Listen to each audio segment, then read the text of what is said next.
Well, it sounds like on the one hand, you know, he was very supportive, but at the same time, because he wanted to give you a path, you know. Exactly. But maybe he should have trusted your instincts and your own intuition. Well, he was coming from a life he knew. The gift that my parents gave me was they let me know that even though they might not have a clue what I was doing, that because I was doing it, it must be all right.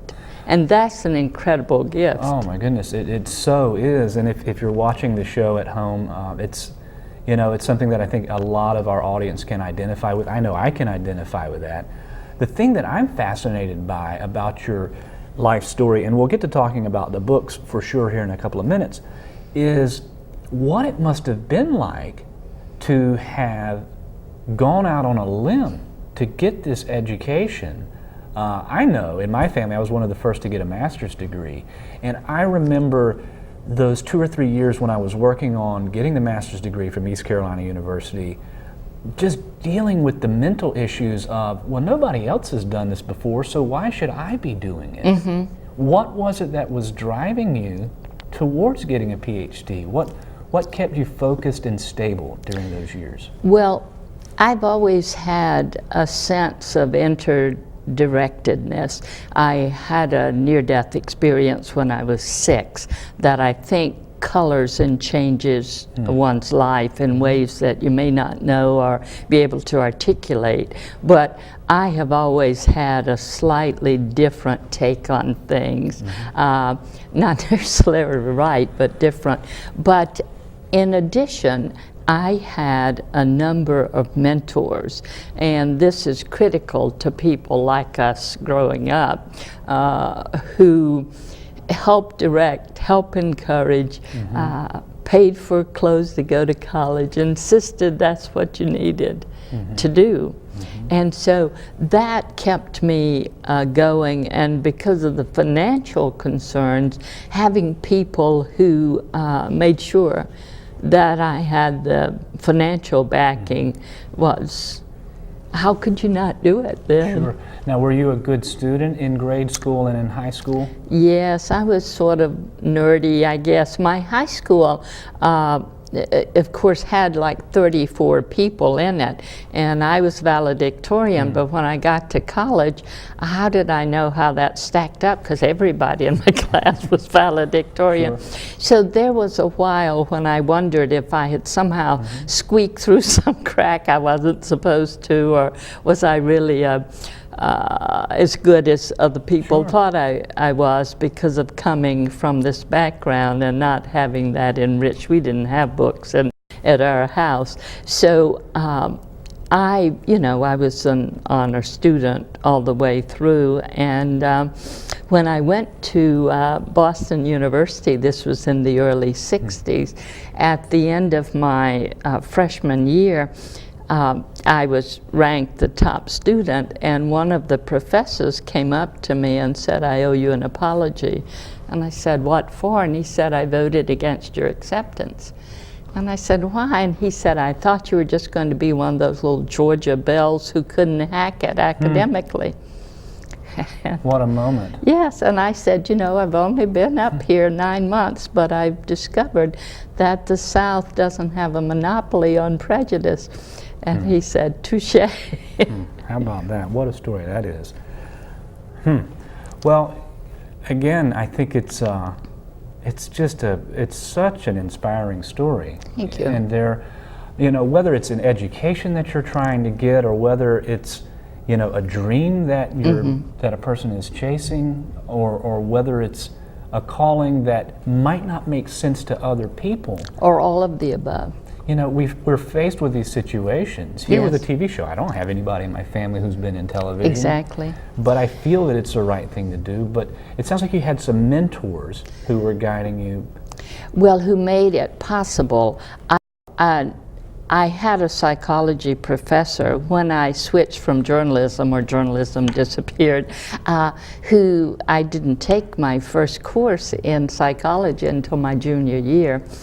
So I also have a minor in religion. And so this professor said to me, it was kind of funny thing. He said, if you really know everything you put on that last test, it will be a crime if you don't get a master's in psychology. So I jokingly said, well, I don't want to commit crimes, but that was an encouraging kind of thing, because in this little town, nobody had ever heard of a psychologist. People thought if you were called doctor, you were a medical doctor. And I had experiences when I came home with my neighbor coming in and taking off her dress and saying, Luleen, you're going to be a doctor, look at this lump and tell me what you think. Because my mother had communicated that I was a medical doctor, because it's the only thing she understood. So I didn't want to embarrass my mother, so I said, well, I'm not specializing in lumps, so I need you to see a regular doctor tomorrow. But it's interesting to me in retrospect, because I cannot say that I knew each step it was taking me.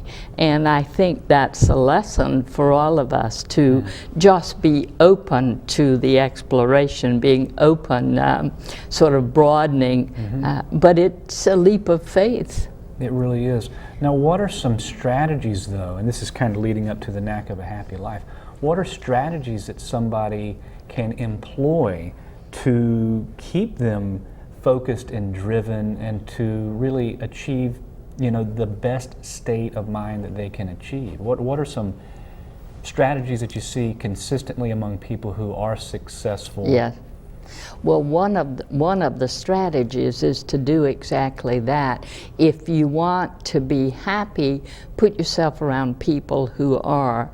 Put yourself at the feet of people who know what real happiness is about. Learn through reading whatever speaks to you and your heart. If you're interested in meditation or yoga, a sort of turning inward. But the real goal is to know yourself, to rise to your higher self, as capitalized, and to trust the exploration, to trust the journey, to see the life as a journey, and to be a willing participant, not knowing how it's going to turn. So let's talk a little bit about the knack of a happy life. Okay. What is the, as you can see here at home, we've got a copy of the Knack of a Happy Life, which is available at bookstores all around the country, online retailers as well. What was the, what did you want to achieve with the Knack of a Happy Life? Well, let me say first that the Knack of a Happy Life comes out of of columns that I wrote for a women's magazine, Wilma Magazine. I was asked to write a monthly column called Wilma and Company since its inception. And each month I was given the topic, but I could do whatever I wanted to within that topic. And from the beginning, this column was said to be the most popular, the one the editors heard most about. So I knew that it was reaching an audience and resonating with people from phone calls and notes.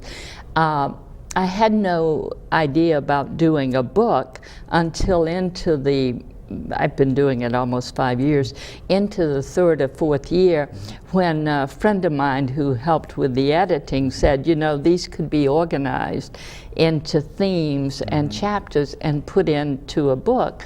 And so the decision was to call it The Knack of Life, and what we did was just to organize all those columns into themes. Being a psychologist, I see everything as developmental.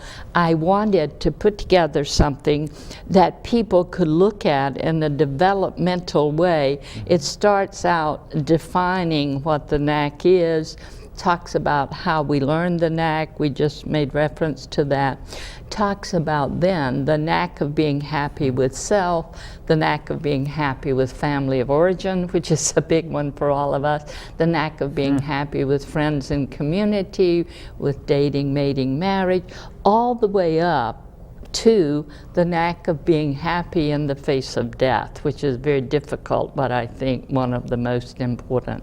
chapters. And the general idea is that I would put in an introductory part of the chapter what I think I know about the topic, what I've learned after more than 40 years as a clinician, more than 70 years as a human being, what I think is the essence, and then use the columns, the essays, the vignettes, as illustrations of that. And so the beauty of the book is if you're interested in transitions, you can just turn to that chapter's called Lessons Along the Journey, but it's my attempt to let people dip in and read, but every story in there is true. And so I use real live people to illustrate what I think is the essence about this journey.